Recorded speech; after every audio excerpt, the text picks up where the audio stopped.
দিয়ে বলবে এবার তুমি দেশ করার কাজে লেগে যাও। এভাবেই আমরা তোমাদেরকে সম্মানিত করতে চাই। আমাদের যুবকরা কারো কাছে মিছিল করে যুবতীরা গিয়ে বলে নাই, আমাকেও বলে নাই, কাউকেও বলে নাই আমাদেরকে বেকার ভাতা দিতে হবে। তারা কাজ চায়, তারা দেশের জন্য অবদান রাখতে চায়।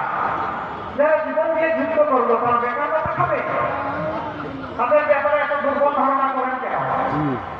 তারা তো লড়ে যেতে চায় এই জীবনে, তারা করে যেতে চায় এই জীবনে, তারা করে যেতে চায় এই সভ্যতাকে।